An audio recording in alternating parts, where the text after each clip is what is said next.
G'day guys, Rubber Kitty here. So, it's a winter solstice, shortest day of the year, about a little over 10 hours and a bit. Have a good winter solstice.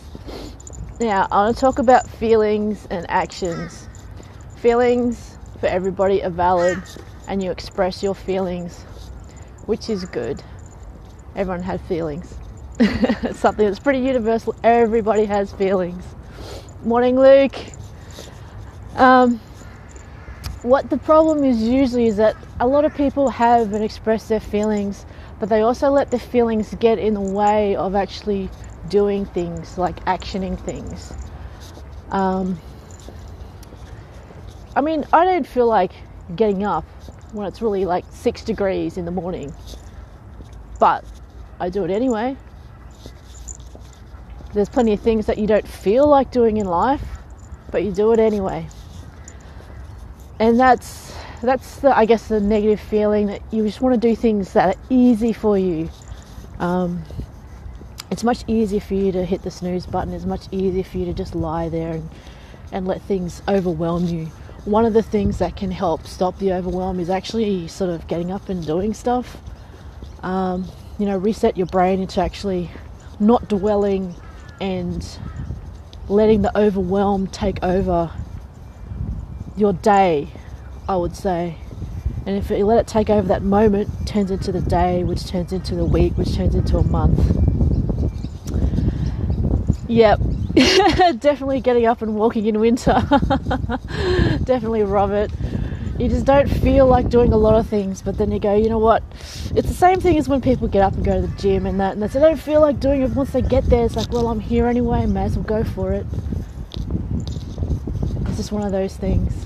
But anyway, the feelings that you have that make you don't want to do things, don't let them take over, because that becomes a form of, I guess, self-abuse.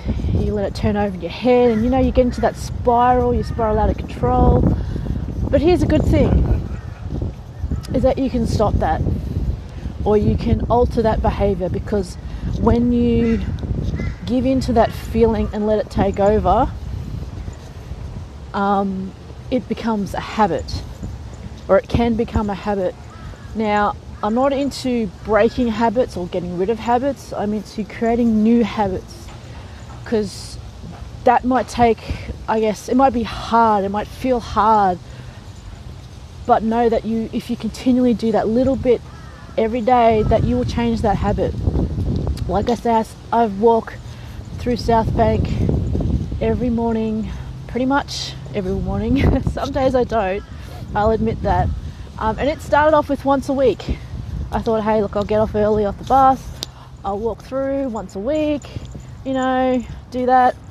And now I do it, Monday to Friday, and have, my breaks on the weekends.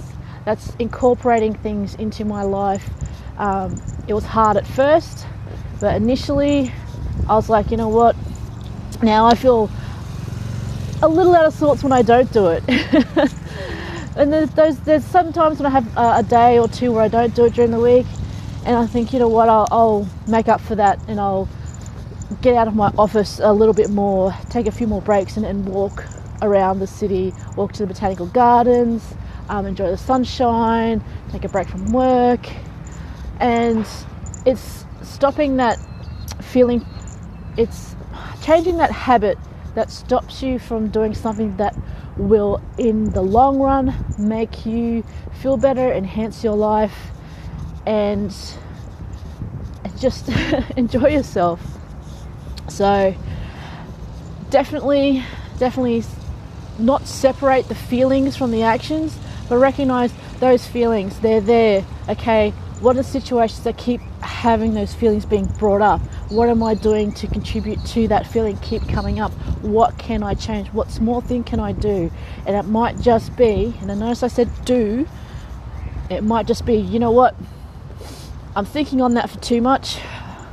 I think about that for a whole half hour every day. I'm going to cut it down to 15 minutes every day. Or I think about that too much. I will write that down in a list of stuff to do.